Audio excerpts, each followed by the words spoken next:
Bible எந்த இடத்துலையுமே பெண்ணை அடிமையாக பார்க்கவே கிடையாது. ரொம்ப சொல்லப்போனால் பைபிள் ஒன்று தான் பெண்ணுக்கு கொடுக்க வேண்டிய கனத்தையும் மரியாதையும் வேலைகளையும் புகழ்ச்சிகளையும் கொடுக்குது. பைபிள் வாசிக்கினா தான் நீங்கள் பெண்ணை மதிக்க முடியும். இயேசுவோடைய ஊழியத்தெல்லாம் பார்த்தீங்கன்னா எந்த தீர்க்கதரிசி எந்த ஆசாரியனும் பெண்ணோட இணைந்து தன்னுடைய பணியை செய்யலை. ஆனால் இயேசு ஒருத்தர் தான் அநேக அவருக்கு கீழே வேலை செய்யக்கூடிய ஊழியக்காரங்க வச்சுருந்தாங்க. அது நிறைய பேர் இயேசுவுக்கு சாப்பாடு கொடுக்குறது, இயேசுவை தங்க வைக்கிறது, இயேசுடைய ஊழியத்தில் பண தேவைகளை சந்திக்கிறது, சப்போர்ட்டிவாக முதுகெலும்பாக இயேசுவுக்கு இருந்தவங்கலாம் பெண்கள் தான். சரிங்களா? இப்போ பெண்கள் நல்லா மதிக்கணும், வாழ்த்தணும். இந்த இடத்துல நம்ம பார்க்குறோம், ஆசேருடைய கோத்திரத்தாலாகிய ஒரு பெண் ஆண்டவர் தேர்ந்தெடுக்கிறார். அதில் அவள் தீர்க்கதரிசியாக இருந்தான்னு சொல்லப்படுது. தீர்க்கதரிசியாக இருந்தால் என்ன? ஆலயத்தில் அவள் போதகம் பண்ணாளா? அதான் நம்ம கேட்கணும். ஆலயத்தில் ஆசாரிய பணி அவள் செஞ்சாளா? ஆலயத்தில் அங்கே இருக்கக்கூடிய பணிகள் எதுவும் அவள் செஞ்சாளா? ஆலய வேலை எதுவும் அவள் செஞ்சாளா? அவள் பலி சிரத்தில் அவள் போதகம் பண்ணலை. அவள் அந்த சிறுவர் ஊழியமோ வாலிபர் ஊழியமோ அல்லது அந்த ஆலயத்தை சுத்தப்படுத்துகிற வேலையோ பலி செலுத்துகிற வேலையோ எதையுமே அவள் செய்யணும். வேதம் இந்த இடத்துல தீர்க்கதரிசி அப்படின்னு சொல்லும் பொழுது பைபிள் முழுவதுமாக தீர்க்கதரிசி அப்படின்றாங்க கடவுளுடைய வார்த்தையை வாங்கி ஜனங்களுக்கு சொல்கிறாங்க. அவன் தான் தீர்க்கதரிசி. பழைய ஏற்பாட்டில் ஆண்டவர் 99% ஒரு ஆணை தான் தீர்க்கதரிசி ஆகிறார். கடவுளுடைய வார்த்தையை கொண்டு போகக்கூடிய பணியை செய்கிறது. ஒரே ஒரு இடத்துல ஏசாயாவுடைய மனைவி தீர்க்கதரிசியாக இருந்தாங்கன்னு பழைய ஏற்பாட்டில் நம்ம பார்க்குறோம். தெபேரால் நியாயாதிபதியாக இருந்தாங்கன்னு பார்க்குறோங்களா? இப்போ அது எல்லாத்துக்கும் ஒரு நோக்கம் இருக்குது. ஏன் அங்கே பெண்ணை வைக்கிறாருன்னா அங்கே ஆண் முழுவதுமாக சீரழிஞ்சிட்டான். அங்கே அதாவது நடத்தி தலைமைத்துவம் பண்ணக்கூடிய ஒரு ஆண் அங்கே இல்லை. அந்த ஆணை வெட்கப்படுத்துறதுக்காக தான் ஆண்டவர் ஒரு பெண்ணுக்கு அந்த வேலையை கொடுக்குறார். நியாயாதிபதிகளையும் சரி, அப்புறம் நம்ம திரும்ப தீர்க்கதரிசி ராஜாக்கள் காலத்தில் ஒரு அத்தோலியால்னு ஒரு ராணி வரத்தாராம். அத்தாலியால்னு ஒரு ராணி வரா. இப்போ அந்த சூழ்நிலைலாம் பார்த்தீங்கன்னா ஆண்கள் ரொம்ப மோசமாக தங்களுடைய தலைமைத்துவ தகுதிகளையும் பாவகரமான காரியங்களில் ஈடுபடும் பொழுது அவர்களை எச்சரிக்கும்படியாக தேவன் சில நேரங்களில் பெண்கள் அந்த இடத்துல வைக்கிறார். அதுவும் இந்த தலைமைத்துவ வேலைகளை செய்வதற்காக வைக்கல, அவர்களுக்கு எச்சரிப்பை கொடுத்து சரியாக இருக்குன்றதாண்டி வைக்கிறார். இந்த இடத்துல ரொம்ப சிறப்பாக அது தீர்க்கதரிசின்னு சொல்லும் பொழுது இப்போ ஆலயத்தில் அந்த அம்மா என்ன செஞ்சாங்க நமக்கு பின்னாடி சொல்லுது. எப்படிப்பட்ட தீர்க்கதரிசியாக அந்த அம்மா இருந்தாங்க, ரைட்? இப்போ என்ன செஞ்சான்னு சொல்லுது. முதல் சொல்லுது, அவள் கன்னி பிராயத்தில் விவாகமானது முதல் 7 வருஷம் புருஷனோடே வாழ்ந்தவளும் அதிக வயது சென்றவளுமாக இருந்தாள். இப்போ முதல்ல இப்போ கன்னி பருவம்னு சொல்லும்போது 12லேருந்து 16 அதுதான் கன்னி பருவம். அதுதான் யூத கலாச்சாரத்தில் அதிகபட்சம் 15 வயசுக்குள்ளே ஒரு பெண்ணு திருமணம் ஆகி கொடுக்கப்பட்டுருவாள். இந்த இடத்துல அன்னாள் 13 வயசு அல்லது 14 வயசில் அவள் திருமணம் ஆயிருக்கான்னு சொன்னால் 7 வயசில் புருஷனோட வாழ்ந்துருக்கிறா. அப்போ 7 வயசில் 7 வருஷம் கழித்து கணவன் இறந்துருக்கிறான். 13 வயசில் அவள் கல்யாணம் பண்ணுறான்னா 13 × 7 20 வயசில் அவனுடைய கணவனாக இறந்துருக்கான். இப்போ 20 வயசுலேயே அவள் ஒரு இளம் வாலிப பெண் இல்லைங்களா? இப்போ 20 வயசில் கணவனை இழந்த அவளுடைய வாழ்க்கையை தான் இந்த பகுதி ஆண்டவர் பிரதானமாக சொல்கிறார். 7 வருஷம் புருஷனோட வாழ்ந்தவ அதிக வயது சென்றவளுமா இருந்தா. அப்போ அந்த வயதை சொல்லும்போது நமக்கு வந்து பின்னாடி சொல்லுது அவள் 84 வயதுள்ள விதவை அப்படின்னு சொல்லி 84 வயசில் ஆலயத்தில் அந்த அம்மா இருக்கிறாங்க. அந்த அம்மாவுடைய வாழ்க்கை பின்னணி ரொம்ப தெளிவாக சொல்லுது. ரொம்ப இளம் வாலிபத்தில் கல்யாணம் பண்ணி டீனேஜில் கல்யாணம் பண்ணி அந்த வாழ்க்கையினுடைய அந்த சந்தோஷத்துக்குள்ளாக போவதற்குள்ளாகவே வாழ்க்கை புரட்டி போட்டாச்சு. பிள்ளை இருந்திருக்குமா, பிள்ளைகள் இருந்து கவனிக்காமல் விட்டுட்டாங்களா? 7 வருஷம் ஆயிடுச்சு, 7 வருஷத்தில் பிள்ளை இருந்திருக்கலாம். பிள்ளைங்க அந்த அம்மாவை கவனிக்காமல் விட்டுருந்துருக்கலாம். ஒருவேளை பிள்ளையே இல்லாமல் இருந்தால் கூட பிள்ளைகளும் இறந்துருக்கலாம். ஆனால் கணவனார் ஏதோ ஒரு விபத்தில் இறந்துட்டார். இப்போ நம்ம சுற்றி இருக்கக்கூடிய குடும்பங்கள் இந்த நிகழ்வு நடக்கும்பொழுது இது ஒரு பேரதிர்ச்சி. ஒரு இளம் தம்பதியை கல்யாணம் பண்ணி நல்லா வாழணும்னு எதிர்பார்க்குறோம். 2 வருஷத்தில் அவங்களுக்கு ஒரு டிவோர்ஸ் ஆகுது. 2 வருஷத்தில் அங்கே ஒரு மரணம் ஏற்பட்டுன்னு சொன்னால் அந்த குடும்பம் அப்படியே சீரழிஞ்சு. ரொம்ப சிறப்பாக யூத கலாச்சாரத்தில் ஒரு ஆண் ஒரு குடும்பத்தில் இல்லைன்னு சொன்னால் அந்த குடும்பம் வந்து அடிமைத்தனத்துக்குள்ளாக போயிடும். ஒரு பெண் இன்றைக்கி இருக்க மாதிரி வேலை செய்ய முடியாது. இன்றைக்கி இருக்க மாதிரி பெண்ணுக்கு திறமையோ தாளந்தோ கொடுத்து ஒரு பெரிய மதிப்பெலாம் அங்கே கிடையாது. இப்போ கணவனுடைய அந்த நிலம் சொத்து எல்லாமே அந்த மனைவிக்கு சேராது. அது நேரடியாக எங்கே போகும்னு சொன்னால் அங்கே ஆளக்கூடிய நியாயாதிபதிகளுக்கும் மூப்பர்கள் இடத்துலையும் போகும். இல்லை மத தலைவரிடத்துல போகும். அதான் இயேசு அவர் சொல்கிறாரு, அந்த வேத பாரகரும் பரிசேயரும் விதவைகள் வீடுகளை பட்சிக்கிறாங்கன்னு சொல்கிறாங்க. வீடுகளை பட்சிக்கிறாங்கன்னு என்ன அர்த்தம்? கணவன் இறந்தவொடனே அவங்கெல்லாம் முன்னாடி போய் இனிமேல் இந்த அம்மாவுக்கு தேவைகளெல்லாம் நம்ம ஆலயத்தை வந்து நம்ம பார்க்குறோம், நம்ம இந்த அம்மாவுக்கு போஷிக்கிறோம்னு சொல்லி அந்த அம்மாவுக்குரிய சொத்து எல்லாத்தையும் வாங்கி வச்சுக்குவாங்க. அப்புறம் அவங்கள கொண்டு போய் ஒரு பெரிய ஐஸ்வர்யவான் வீட்லேயோ அல்லது ஒரு பரிசேயன் வீட்லேயோ வேலைக்காரியாக வச்சுக்குவாங்க. அவங்க வாழ்நாள் முழுவதும் ஒரு அடிமைத்தனத்தில் வேலைக்காரியாக வாழலாம். இப்போ அந்த மாதிரி ஒரு நிலையில் இருக்கக்கூடிய அந்த பெண் கணவனை இழந்து, தன்னுடைய ஆஸ்தி இழந்து, தன்னுடைய பிள்ளைகளை இழந்து, யாருமே இல்லை, இருந்தால் எங்கேயாச்சும் போயிருப்பா, எங்கேயுமே இல்லாமல் அவள் தேவாலயத்தில் கிட்டத்தட்ட 84 வருஷம் வருகிறாள். இப்படிப்பட்ட ஒரு நபரை அவங்க வாழ்க்கையில் சந்திச்சிங்கன்னா அவங்களுடைய வாழ்க்கையுடைய உணர்வுகளெல்லாம் நீங்கள் பார்க்கணும். 13 வயசில் திருமணம் ஆகி 20 வயசில் கணவனை இழந்து பிள்ளைகளை இழந்து இப்போ 21 வயசில் அந்த ஆலயத்துக்குள்ளே வர்றேன்னா கிட்டத்தட்ட 84 60 65 வருஷம் வாழ்நாள் முழுமையுமாக அந்த ஆலயத்தில் அவள் செலவு பண்ணுது. இப்போ ஏன் ஆலயத்துக்கு போனான்? ஆலயத்துக்கு அவளை போக சொன்னது எது? அவன் ஏன் மற்றவங்க மாதிரி காட்சி கொடுக்கல வேலை பார்க்கல? அவன் ஏன் மறுமணம் பண்ணலை? அவன் ஏன் தனக்கான இன்னொரு வாழ்க்கையை தேர்ந்தெடுக்கலை? ஆலயத்துக்கு ஒரு மனிதனால் கைவிடப்பட்டு, உறவுகளால் கைவிடப்பட்டு, சுற்றி எந்த விதமான பாதுகாப்பும் இல்லாமல் பயத்தோட திகிலோட சமுதாயத்தில் வாழ முடியாமல் அநேக உபத்திரவங்களை சந்தித்து இப்போ கடவுளை தவிர வேறு எந்த வழியும் இல்லைன்றதுனால தான் அவள் ஆலயத்துக்கு வரான். இப்போ ரொம்ப நம்ம பார்க்க வேண்டிய விஷயம், அவளுடைய துன்பம் பெருசு, அவளுடைய உபத்திரவம் பெருசு, அவள் சந்தித்த பிரச்சனை, அவள் சந்தித்த அவமானம், அவள் சந்திச்சனுடைய வாழ்க்கையில் எந்த மகிழ்ச்சியும் அடைய முடியாத ஒரு நாள். நல்லது நடக்கும்னு ஆசைப்பட்டு எல்லா விதமான இழப்புகளையும் சந்தித்து அவள் ஆலயத்தில் இருக்கிறாள். இப்போ அதில் ஒரு நம்ம பார்க்க வேண்டிய நன்மையான விஷயம் என்னன்னா, அவள் வாழ்க்கை துண்டாடப்பட்டாலும் அவள் கடவுளை விடாமல் வந்து நிற்கிறாள். அவள் வாழ்க்கையில் எல்லா நம்பிக்கையும் இழந்து போனாலும் தேவன் அந்த நம்பிக்கை வந்து நிற்கிறாள். எல்லாத்தையும் இழந்தாலும் கடவுளை ஆராதிக்கணும், கடவுளை துதிக்கணும், கடவுளுடைய பணியிலையும் கடவுளுடைய நேசத்திலையும் தான் இருக்கணும்னு அவள் ஆசைப்படுகிறாள். இப்போ அப்போ இவள் வாழ்க்கையில் இந்த உபத்திரவத்துக்கு முன்னாடியே அவள் தெய்வ பக்தி உள்ளவளாக இருந்தது. கணவன் இறந்ததுக்கப்புறம் கடவுளை தேடலை. இளம் வாலிப பருவத்திலேருந்து தேவனை தேடக்கூடிய ஒரு வாழ்க்கை இருந்தனால தான் கணவனோ பிள்ளைகளோ சொத்தோ உறவுகளோ போனாலும் தேவனுக்கென்று தன்னை முதலாவது அவள் அர்ப்பணிக்கிறவளாக இருக்கிறார். தீர்க்கதரிசி நீங்கள் சொல்லும் பொழுது முதலாவது அவளுடைய வாழ்வை தேவனுக்கென்று அர்ப்பணித்தவள். அதான் நம்ம அண்ணாட்ட பார்க்கணும். தீர்க்கதரிசனம் ஏதோ போதனம் பண்ணுறது, ஏதோ கடவுளுடைய வார்த்தையை சொல்லி அதிகாரமாக செய்கிறதல்ல. தேவனை நேசித்து வாழும் பொழுது தேவன் சார்பாக நாம் வருகிறோம், தேவனது பிரதிநிதியாக இருக்கிறோம். அதுக்கு தான் அவர் அதை ஏற்படுத்துகிறார். இவ்வளவு பிரச்சனையில் அவள் விதவை உள்ளவளா ஆலயத்தில் சொல்லுது, அவள் தேவாலயத்தை விட்டு நீங்காமல் அப்படின்னு வார்த்தை சொல்லுவாள். அவள் 1 மாதம் இருந்துட்டு 2 மாதம் வீட்டுக்கு போயிட்டு வர, அல்லது 6 மாதம் இருந்துட்டு 1 மாதம் வீட்டுக்கு, அவளுக்கு லீவே கிடையாது. லீவே இருந்தாலும் அவள் எங்கே போவாள்? அவளுக்கு யார் இருக்கா? யாருமே இல்லை. யாருமே அவளை விசாரிக்கிறதில்ல. அப்போ வியாதிப்பட்டால் யார் பார்ப்பா? அவளுக்கு பசிச்சா யார் சாப்பாடு கொடுப்பா? அவளுடைய தேவைகளை சந்திப்பதற்கு அங்கே ஒருவர் இல்லை. ஆனாலும் அவள் கடவுளுடைய சமூகத்தை விட்டு வரலை. கடவுள் ஒரு நல்ல வாழ்க்கையை ஏற்படுத்தி கொடுத்துருவாரு, என் வாழ்க்கை சுபிட்சமாயிரும், என் பிரச்சனை சரியாயிரும், எனக்கு இன்னும் ஒரு நல்ல வாழ்க்கை அமைஞ்சிரும், எனக்கு இன்னும் ஒரு நல்ல குடும்பம் அமைஞ்சிரும். அந்த எதிர்பார்ப்புலாம் இல்லை. அந்த எதிர்பார்ப்புலாம் இல்லாமல் முழுமையாக தேவன் தனக்கு எந்த நல்லது செய்யலைனாலும், தேவன் தனக்கு எந்த நன்மையை கொடுக்கலனாலும், தேவன் தனக்கு மேன்மையான ஒரு வாழ்க்கையை கொடுக்கலனாலும் தேவன் தனக்கு தேவன் அவன் நம்புகிறார். அப்போ அவளுடைய சந்தோஷம், அவளுடைய நிம்மதி, அவளுடைய இருதயம் கடவுள் மீதான அன்புனால் நிறையப்பட்டிருக்கு. அவள் சூழ்நிலையை சார்ந்தவளா இல்லை, அவள் குடும்பத்தை சார்ந்தவளா இல்லை, அவள் உறவுகளை சார்ந்தவளா இல்லை, அவள் நடைபெறக்கூடிய இழப்புகளை சார்ந்தவளா இல்லை.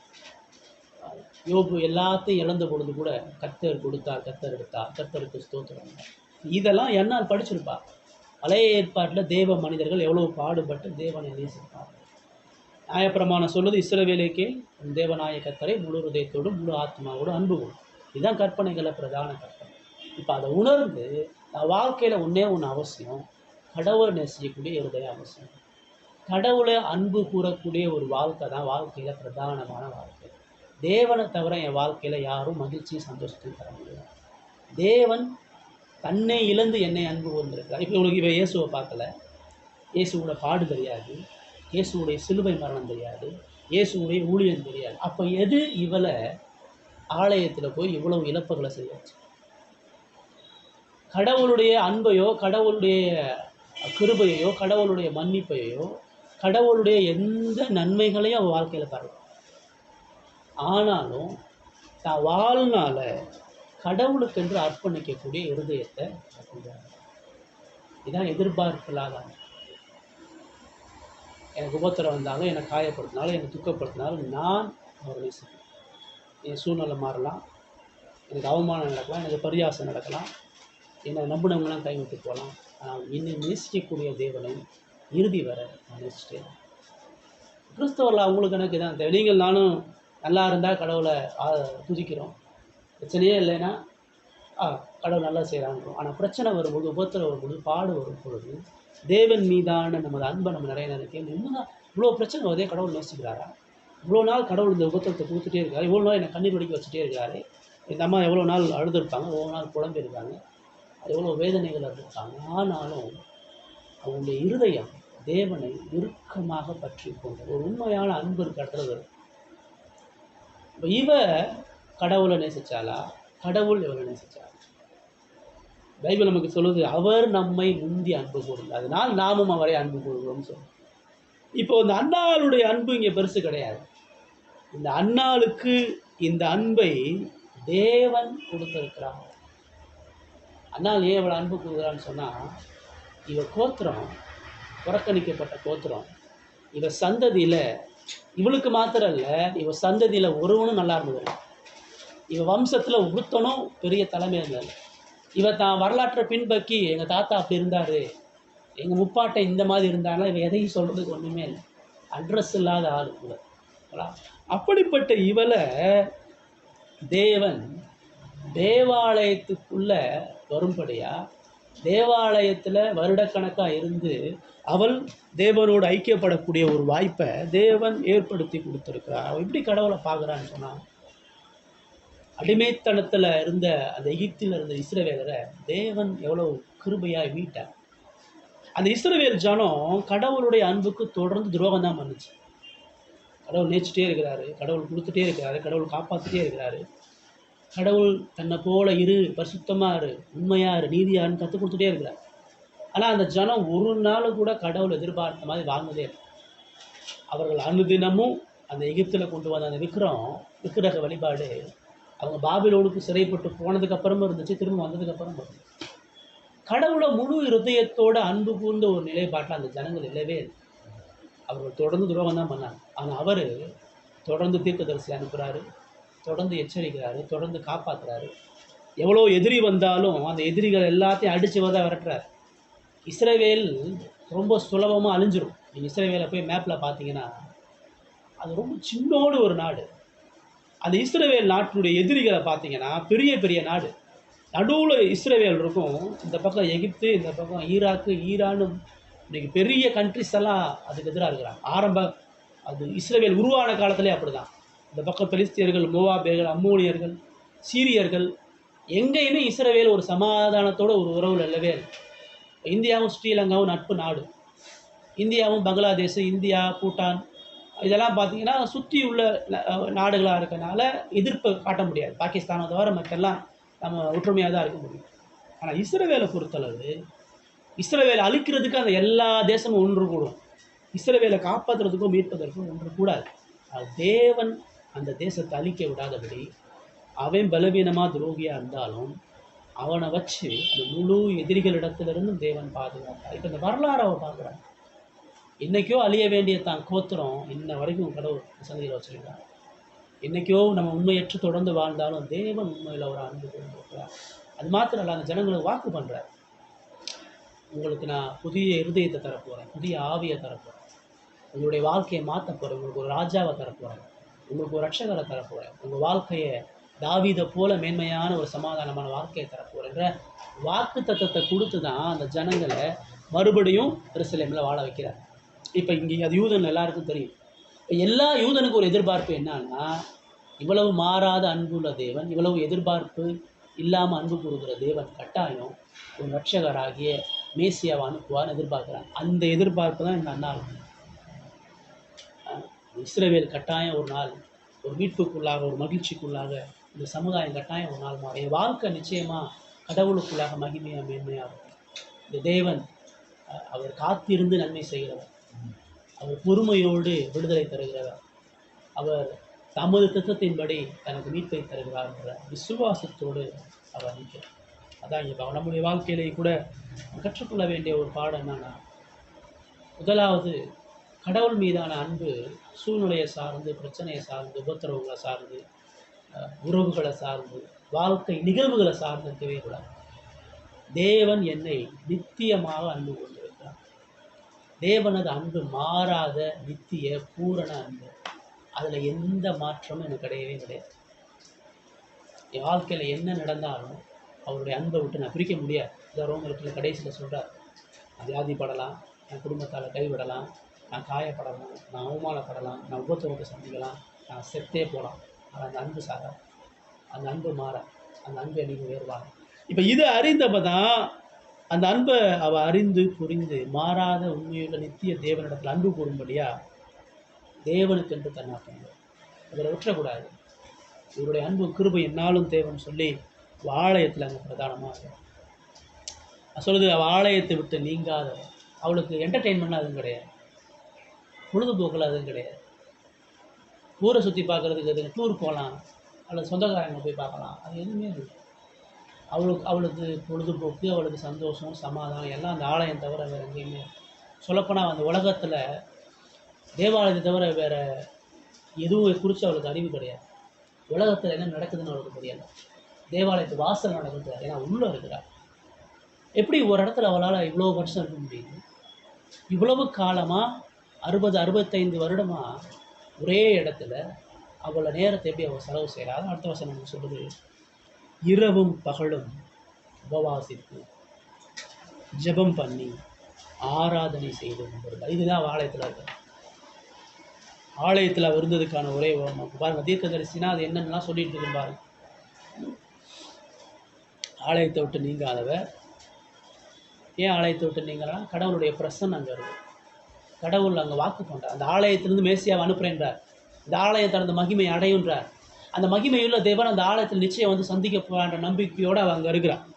அவள் அப்படி இருந்தது மாத்திரம் இல்லை, அவள் இரவும் பகலும் உபவாசிக்கிறவளாக இருக்கிறாள். உபவாசம் எதுக்கு? பழைய ஏற்பாட்டில் ஏற்கனவே நம்ம ஞாயிற்றுக்கிழமை செய்தியிலே பார்த்துருக்குறோம். உபவாசன்றது ஆண்டவர் பஸ்கா பண்டிகை அப்போ அந்த ஜனங்களை உபவாசிக்க சொல்கிறார். அதாவது ஆத்மாவை தாழ்மைப்படுத்துவது, பாவங்களை அறிக்கை செய்வது, இயலாமையை ஒத்துக்கொள்வது, பலவீனங்களை தேவ சமூகத்தில் அறிக்கையிட்டு தேவ பலனை சார்ந்து இருப்பது. பழைய ஏற்பாட்டில் இஸ்ரவேல் மக்கள் மரண தருவாயில் இருந்தால் உபவாசிப்பாங்க. யாராச்சும் இப்போ தாவீதுடைய பிள்ளை கடவுள் அடித்த உடனே அது மரண தருவாயில் இருந்தாலும் தாவீது போய் உபவாசிக்கிறான். ஜனங்கள் வந்து எதிரிகள் சூழ்ந்து தேசம் அழிக்கப்படும் பொழுது உபவாசிக்கிறார். எசேக்கியா காலத்தில் பார்க்குறோம், யோசபாத் உபவாசம் பண்ணுறதை பார்க்குறோம்.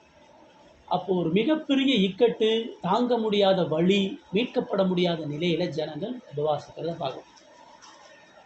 இன்னொரு பக்கம் தங்களை தாழ்மைப்படுத்துவதற்காக உபவாசிக்கிறார். அது 2 தான். இப்போ இந்த இடத்துல அண்ணாளுடைய உபவாசம் எதை சார்ந்து? இப்போ அண்ணா வந்து எனக்கு நல்ல வாழ்க்கையோ அது ஒரு பெரிய நல்ல விஷயம் நடக்கிறதுக்கான உபவாசிகள். அவளுடைய உபவாசம் முதலாவது எனது பாவ நிலையை ஆராய்ந்தவளா, கடவுளுடைய மன்னிப்பும் இரக்கமும் தேவைன்றதா, கடவுளுக்கு முன்பாக தனது ஆத்ம வருத்தத்தை ஊற்றுகிறவளாக இருக்கிறார்.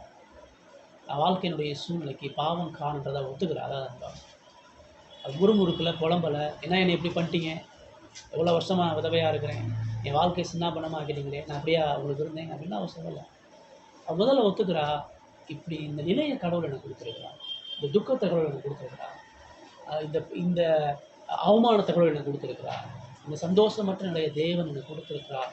இது காரணம் நான் எனது பாவ சுபாவன்றதை ஒத்துக்கிட்டு தேவ சமூகத்தில் அவன் இரவும் பகலும் அந்த ஆத்மா பலமடையும்படியா, ஆத்மா துக்கம் போகும்படியா, மன சஞ்சலம் நீங்கும்படியா கடவுளுடைய சமூகத்தில் அவன் இருதயத்தை ஊற்றுகிறான். 1 சாமுவேலில் அந்த அண்ணால் அதை தான் செஞ்சான். பழைய ஏற்பாட்டு அண்ணாலும் தேவாலயத்தில் வந்து கடவுளுடைய சமூகத்தில் உபவாசித்து அவளும் ஜெபித்தான்றதுக்காக. ஸோ மனபாரம், மன இக்கட்டு, ஆத்தும நிலையை ஆராய்கிறவளா இருந்தால், பாவத்தை அறிக்கை செய்கிறவளா, பாவம் மன்னிப்பு பெறுகிறவளா, தேவன் கிருபையாய் தன்னை மன்னித்து தனது ராஜ்யத்தை சேர்க்கிறவராக இருக்கணும். கடவுளை நான் அன்பு கொள்ளணும்னு சொன்னால் எனக்கு பாவ இருதயத்தினுடைய கொடூர தன்மை உணரும். என் இருதயம் எவ்வளோ வஞ்சகமானது, என் இருதயம் எவ்வளோ கடவுளுக்கு துரோகம் செய்யுது, என் இருதயம் கடவுளுக்கு எதிரான என்னென்ன காரியங்கள்லாம் சிந்திக்குதுன்றதெல்லாம் உணரும். கடவுளுக்கு முன்பாக ஒப்புருவாகக்கூடிய இருதயம் இல்லாமல் ஒரு மனுஷன் கடவுளுக்காக தன்னை அர்ப்பணித்து வாழ முடியும். சூழ்நிலையில் தேவ சமூகத்தை நம்ம யாருன்றதை கடவுள்கிட்ட சொல்லணும், நம்முடைய நிலை என்னன்றதை சொல்லணும், நம்முடைய பிரச்சனைன்றதை சொல்லணும், வாழ்க்கையினுடைய நிலையில் நம்ம எவ்வளோ இக்கட்டுகள் இருக்கிறோன்றத தேவ சமூகத்தில் தாழ்த்தி அர்ப்பணிப்போடு சொல்ல வேண்டிய அவசியம் நமக்கு. அடுத்து பார்க்குறோம், உபவாசித்து ஜெபம் பண்ணி அவள் ஜெப வீராங்கனை. உடைய எல்லா நிலைகளிலும் ஜெபத்தை விடாதவர், ஜெபத்தில் சோர்ந்து போகாதவர். 65 வருஷம் அவள் ஜெபம் பண்ணுறான்னு சொன்னால் அவளுடைய ஜெபம் எவ்வளோ வல்லமையுள்ளதாக இருக்கும், எவ்வளோ பலமானதாக இருந்திருக்கும். ஆலயத்தில் அவருடைய பிரதான பணி ஜெபிக்கிறது. அதுக்கு அடுத்து அவள் ஆராதனை செய்து கொண்டாள். இதுதான் ஆராதனை. அங்கே பரிசேயர்களோ வேதப்பாரர்களோ போதிக்கும் பொழுது அந்த போதனையை கேட்குறார். அங்கே பலி செலுத்தும் பொழுது அந்த ஆராதனையில் அவள் பங்கு பெறுகிறார். அந்த ஆசாரியர்கள் வந்து ஆசீர்வதிக்கும் பொழுது அதில் அந்த ரத்தம் தெளிப்புக்கும் தூபம் காட்டுதலுக்கும் அவள் தனது மன்னிப்பும் இரக்கத்தையும் பெறுகிறவளாக இருக்கிறார். கடவுளை துதித்து பாடுகிறவளாக இருக்கிறார். சங்கீதத்தை வாசிக்கிறவளாக இருக்கிறார். அங்கே வரக்கூடிய மக்களுக்கு இந்த தேவ அன்பை பகிர்ந்து கொடுக்கிறவளாக இருக்கிறார். அதுதான் வாழ்க்கையில் பெரிய அசாதாரணமான செயலாக செய்யலை. ஒரு நோயாளியை சுகப்படுத்தலை. யோவான் ஸ்நானங்கள் போய் வல்லமையாக அவள் பிரசங்கம் பண்ணலை. அவள் காணிக்கையை கொண்டு வந்து அதிகமாக கொட்டலை. அவள் ரொம்ப எளிமையான காரியத்தை தினந்தோறும் தொடர்ந்து செஞ்சாள். கிறிஸ்தவ வாழ்க்கையில் நம்ம என்ன நினைக்கிறோம்னா பெரிய காரியங்கள் செய்கிறதா நினைக்கிறோம். கடவுளுக்காக பெருசாக கொடுக்கறது, அவங்க அவ்வளோ காணிக்கை கொடுத்துட்டாங்க, பரவாயில்ல, அவங்க தங்கள் வீட்டையே தங்களுடைய நிலத்தையே சர்ச்சு கட்ட கொடுத்துட்டாங்க, கடவுளுக்காக இவ்வளோ இழந்துட்டாங்க, கடவுளுக்காக இவ்வளோ பணி செய்கிறாங்க, இவ்வளோ மக்களை ஆதாயப்படுத்திட்டாங்க, இவ்வளோ பேருக்கு புக்ஸு கொடுத்துட்டாங்க, இவ்வளோ பேருக்கு ட்ராக்ஸ் கொடுத்துட்டாங்க, இவ்வளோ பேர் அங்கே வர்றாங்க. அதெல்லாம் வேறு எங்கேயுமே பெரிய விஷயமாக சொல்லணும்.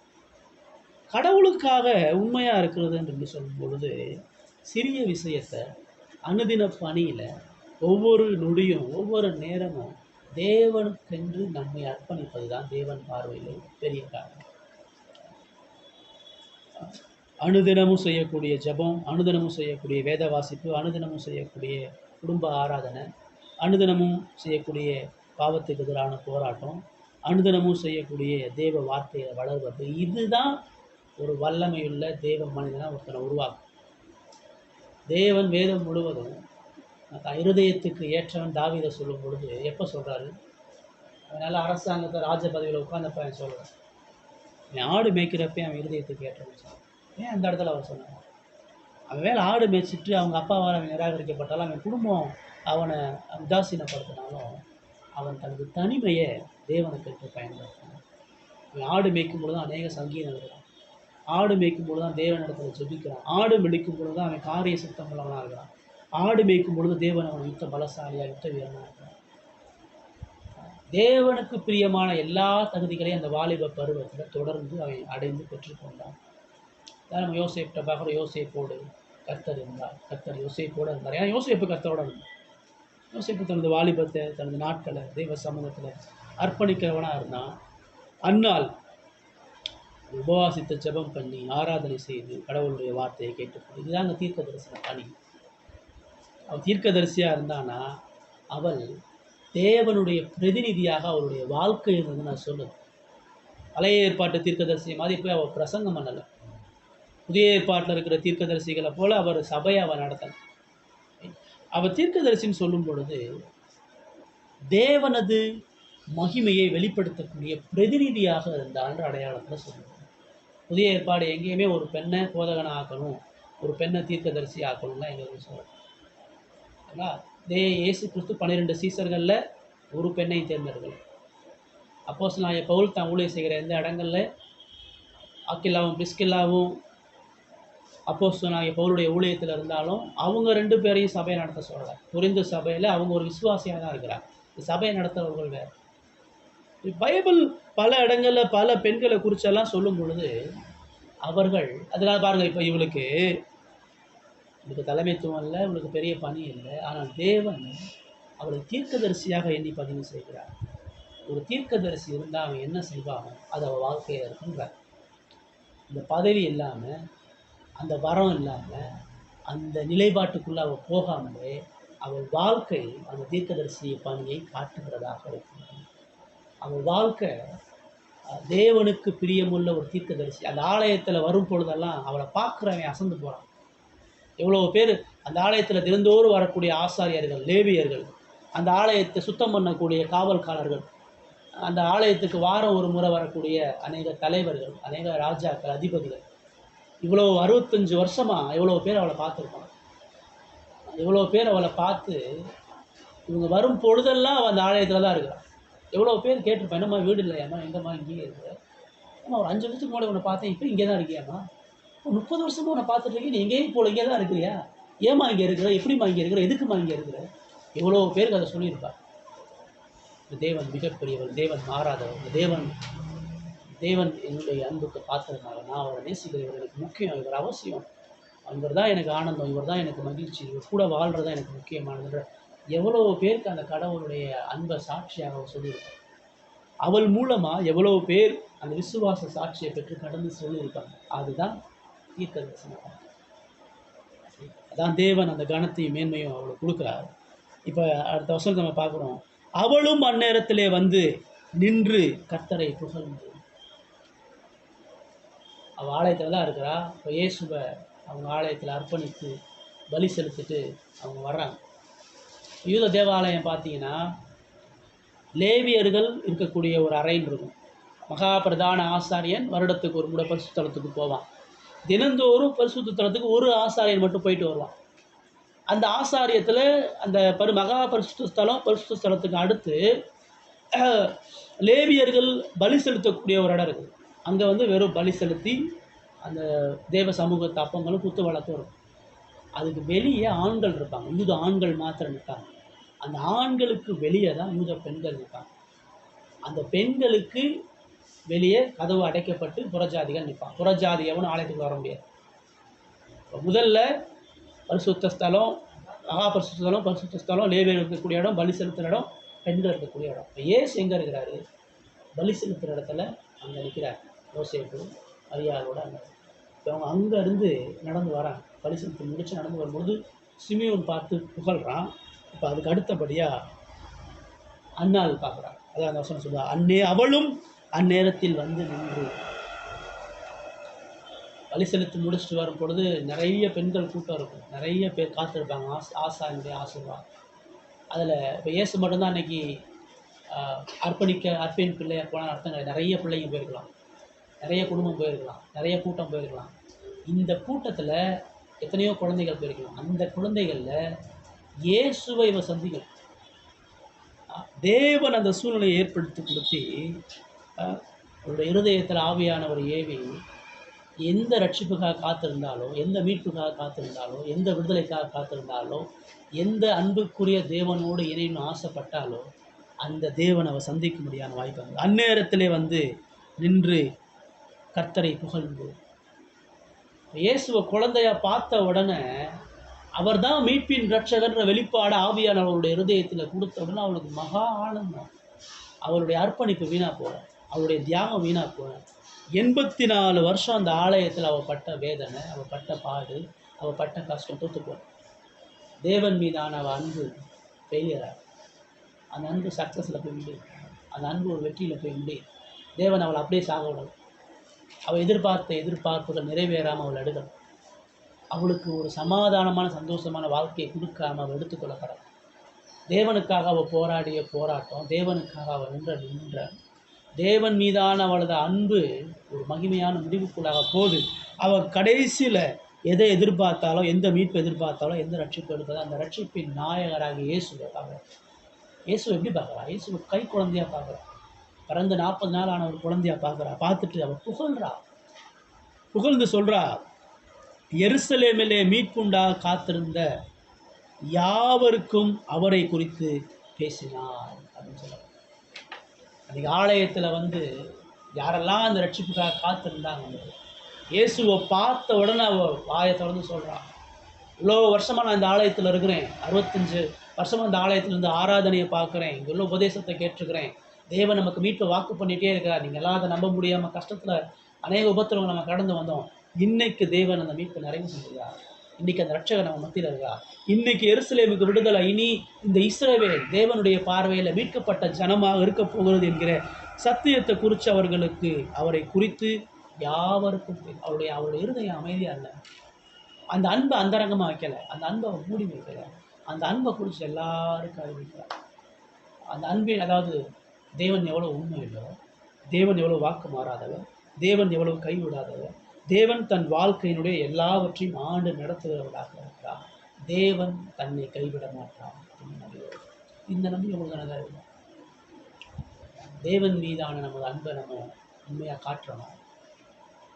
கடவுள் மீதான நம்முடைய அர்ப்பணிப்பு இப்படி இருக்குதா? 84 வருஷம் அவருடைய போராட்டம் நம்ம போராடணும். ஒரு பிரச்சனை 10 வருஷம் 5 வருஷம் போனால் அப்படியே முறுமுறுக்கும். ஒரு வியாதி ஒரு நாளை கடந்து 3 நாள் வியாதி போயிடுச்சுன்னா அப்படியே புலம்பிடுறோம். ஒரு சூழ்நிலை நம்முடைய வாழ்க்கையில் நீண்ட காலமாக இருக்கும்போது அவ்வளோதாங்க, அதெல்லாம் கடவுள் சுத்தலை, கடவுள் இதெல்லாம் செய்ய மாட்டாங்க, கடவுள் இதெல்லாம் செஞ்சிட மாட்டாங்கன்னு நினைக்கிறேன். தேவன் அவருடைய நேரத்தில் கட்டாயம் சந்திக்காமல் மீட்காமல் போக மாட்டார். அவருடைய ஜனங்களுக்கு அவர் நியமித்திருக்கக்கூடிய அந்த மீட்பை செய்து முடிக்காமல் அவர் விட மாட்டார். அவரை நோக்கி பார்க்கிற ஒருவரையும் அவர் வெட்கப்படுத்துகிறார். அவன் ஒரு சிந்தையில் இருக்கலாம், மக்கள் ஒரு சிந்தையில் இருக்கலாம், எவ்வளோ பேர் பார்த்து வச்ச இவ்வளோ வருஷம் இருக்கிறார் கடவுள் இவருடைய வாழ்க்கை வந்து செய்யக்கூடாதா, எவ்வளோ வருஷம் இவர் கஷ்டப்படுறார், கடவுள் இவளுக்கு இறங்கக்கூடாதா, கடவுளுக்கு எவ்வளோ பேர் பலப்பரப்பட்ட ஆலோசனைகளையும் சிந்தனைகளையும் கொண்டு இருக்கலாம். ஆனால் தேவன் ஏற்ற நேரத்தில் ஏற்ற சூழ்நிலையில் அவளை மகிழ்ச்சிக்கும் அன்புக்கும் மீட்புக்கும் நேராக கொண்டு வந்து நிறுத்துவதாக என்னுடைய வாழ்க்கையில் தேவன் மீதான அன்பு இருக்கும். இன்றைக்கி ஆள் இல்லை, நாளைக்கு ஆள் வருவாங்க போவாங்க, இன்றைக்கி வியாதியில் படுப்போம், நாளைக்கு நல்லா இருக்கும், இன்றைக்கி பணக்காரனாக ஆகும், நாளைக்கு ஏழையாகும், இன்றைக்கி குடும்பத்தோடு இருப்போம், நாளைக்கு குடும்பம் இல்லாமல் இருக்கும், இதெல்லாம் மாறிக்கிட்டே நடந்துக்கிட்டே இருக்கும். இதெல்லாம் பார்த்துக்கிட்டு உட்காந்து ஐயோ கடவுள் இப்படி பண்ணிட்டாருன்னா நமக்கு கடவுள் யாருன்னே தெரியல. நீங்கள் தேவனை நோக்கி பார்க்கும் பொழுது தேவனது செயலை நீங்கள் நான் ஒரு பொழுது ஆராய முடியாது. இந்த உலகம் அவருடையது, நமக்கு எப்போ எதை கொடுக்கணும், யார்கிட்ட கொடுக்கணும், எதன் மூலமாக கொடுக்கணும் அவர் முடிவு பண்ணிட்டார். கொடுக்க வேண்டியதை சரியான நேரத்தில் கொடுப்பார், தீர்க்க வேண்டியதை சரியான நேரத்தில் தீர்ப்பார். நம்ம அதை குறித்து புலம்பாமல் முறுமுறுக்காமல் கவலைப்படாமல், அதான் ஏசுனாவே கவலைப்படுறதுனால உன் சைவத்தில் ஒரு மூட்டை அனுப்பிட்டுருங்க. நம்ம பிரச்சனைக்கான தீர்வை பல வழிகளை யோசிக்கிறோம், பல முயற்சிகளை பண்ணுறோம், பல காரியங்களை குறித்து யோசிச்சுட்ருக்கிறோம். ஆனால் தேவன் இதில் இடைப்படணும், தேவனது வல்லமை இடைப்படணும், தேவனது மகிமை இதில் இடைப்படணும்னு சொன்னால் நாம் தேவனுக்காக பொறுமையோடு நீடிய சாந்தத்தோடு இந்த அன்னாலை போல அனுதின கடமைகளை செய்வதிலிருந்து தவறாமல் காத்திருந்து அர்ப்பணிப்போடு இடத்தோடு மாறப்படாத தோக்கப்படாத நிறுத்தப்படாத அந்த அன்பை ருசி பார்த்தவர்களாக உற்று பார்க்கும் பொழுது தேவன் இதை நமக்கு செய்வார். இதுதான் நமக்கு இயேசுவோட வாழ்க்கை சொல்லும். இந்த அன்னாளுடைய வாழ்க்கை தான் இயேசுவினுடைய வாழ்க்கை. எப்படி இவருடைய பாடு பார்த்தீங்கன்னு சொன்னீங்கன்னா 84 வயசு வரைக்கும் அவள் பாடுபாங்க. ஆனால் இயேசுடைய பாடை நீங்கள் பார்த்தீங்கன்னு சொன்னீங்கன்னா நித்தியமாக பாடுபாடு. அவர் பிறந்ததுலேருந்து சிலுவையில் ஒப்பு கொடுத்தது மாத்திரம் இல்லை, இன்றைக்கும் நம்முடைய உபத்தில் அவர் சொல்கிறாரு, உன்னை தொடுறவன் என் கண்ணீர் மணியை தொடுறாங்க. இன்றைக்கி நம்ம கண்ணீர் சிந்தும் பொழுது நம்மளை விட அவர் அதிகமாக கண்ணீர் சிந்துறார். லாசரு இறந்த உடனே அந்த கூட்டம் அழுகிறத பார்த்து ஏசு அழுகிறார். எருசலேமுடைய பாவ நிலையை குறித்து அவர் கண்ணீர் விட்டு கதறுகிறார். அப்போ நம்முடைய வழிகளில் அவருக்கும் அது வழியாக தான் இருக்குது. நம்ம அவரோட இணைக்கப்பட்டிருக்கும் போது நம்ம ஏசு பரலோகத்தில் நல்ல வெற்றி சிறந்து மகிழ்ச்சியாக சந்தோஷமாக இருக்கிறார் நினச்சிடாதீங்க. அவருடைய ஜனங்கள் பாவம் செய்யும் பொழுது அவர் இன்னமும் கண்ணீர் வடிக்கிறார். அவருடைய ஜனங்கள் வேதனை அனுபவிக்கும் பொழுது அவர் இன்னும் வேதனைப்படுகிறார். அவருடைய ஜனங்கள் ஒடுக்கப்படும் பொழுது, சபைகள் துண்டாடப்படும் பொழுது, விசுவாச குடும்பம் ஊழியக்காரங்க அடிக்கப்படும் பொழுது, ஒடுக்கப்படும் பொழுது அவர் இன்னும் வேதனை உள்ளவராக இருக்கிறார். நம்முடைய வாழ்க்கையினுடைய வேதனை தற்காலமானது, கொஞ்ச காலமானது, கடந்து ஓடிடும்.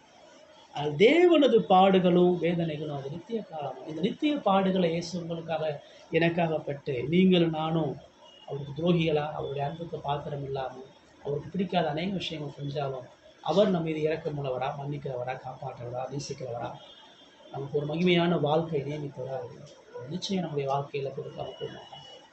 அந்த மன்னிப்பின் மீட்பின் சந்தோஷத்தை இருதயத்தை நீங்கள் பெற்றிருந்தால் மட்டும்தான் இந்த உலகத்தில் அன்போடு, தாழ்மையோடு, சமாதானத்தோடு, பொறுமையோடு, நிதானத்தோடு, தேவன் மீதான இணக்கத்தோடு நம்மளால் வாழ முடியும். அப்போ தான் தீயில போட்டாலும் அவன் சங்கீதம் பாடுறான், சிறைச்சாலையில் போட்டாலும் கடவுளை குறித்து பாடுறான், அவனுடைய உடம்புகளை துண்டாடினாலும் மற்றவங்களுக்காண்டி வேண்டுதல் செய்யலாம், எல்லாரும் கல்லறிஞ்சாலும் மீட்புக்காக தேவ சமூகத்தை. இதெல்லாம் எப்படி நடக்குது?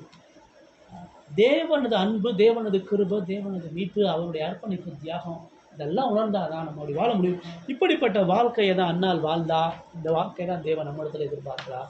நம்முடைய வாழ்க்கையை ஆராய்ஞ்சு பார்த்து இப்படிப்பட்ட அன்பு நமக்கு இருக்குதா, இப்படிப்பட்ட அர்ப்பணிப்பு இருக்குதா, தேவன் மீதான இப்படிப்பட்ட விசுவாசம் இருக்குதா, விடாமுயற்சி இருக்குதா, பொறுமை இருக்குதா, பின்பற்றுகிறோமா, அதை யோசித்து அவருடைய அன்புக்கு இணையாக அன்பு கூறுவோம். தேவன் நம்மை ஆசீர்வதிப்பார்.